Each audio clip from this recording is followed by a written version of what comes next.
The room fell silent the moment she smirked. Not a nervous smile, a victorious one, like a hunter who finally cornered the deer she'd been stalking. "Effective immediately," she said, crossing her legs as if dismissing a servant. "You're terminated. Pack up. Security will escort you." My wife's sister, newly appointed CTO, and I, the man who built the very architecture the company runs on, stood there staring at the woman who used to borrow money from me in college. I felt my pulse slow instead of quicken. Funny how betrayal sharpens the senses, how humiliation tastes metallic on the tongue.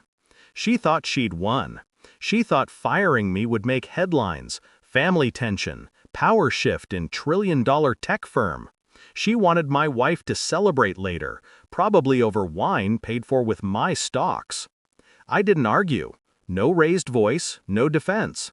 I only slid a black folder across the glass table.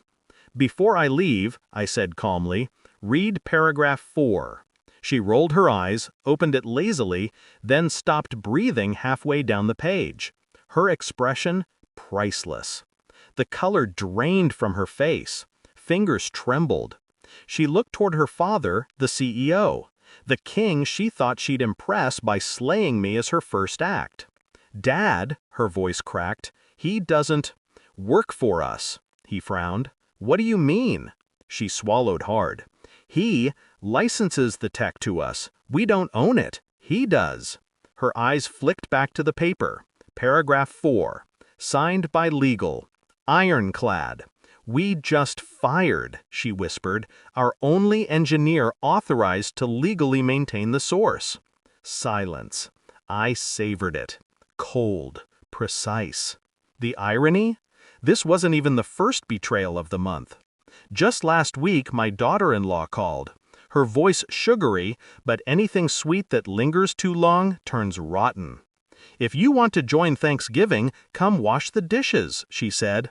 As if I were some burden, an old man to be tolerated. I had built this family, funded their houses, paid off debts like charity donations.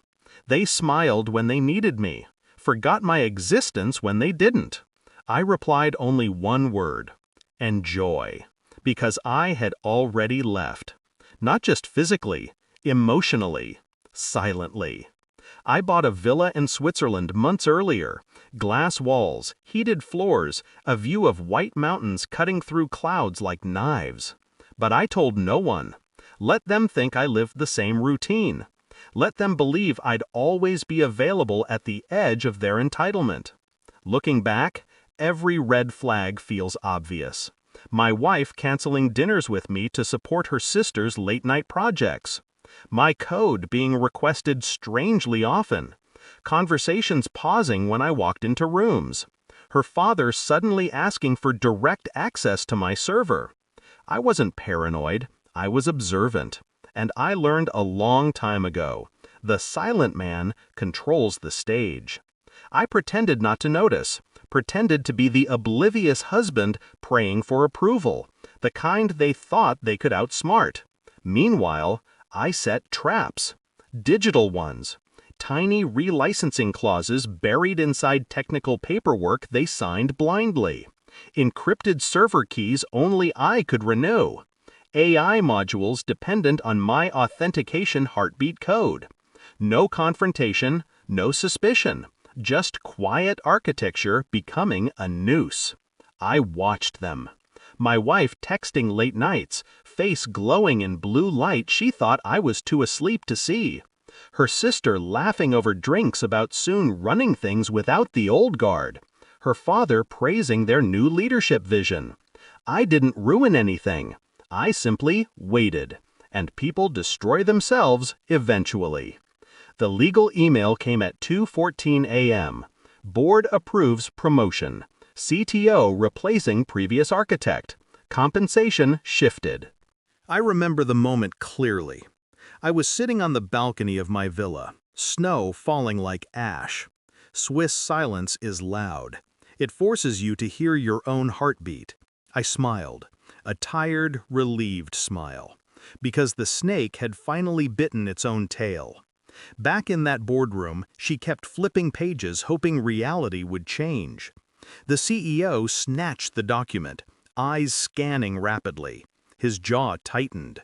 The contract was explicit. All IP was mine. They were merely renters.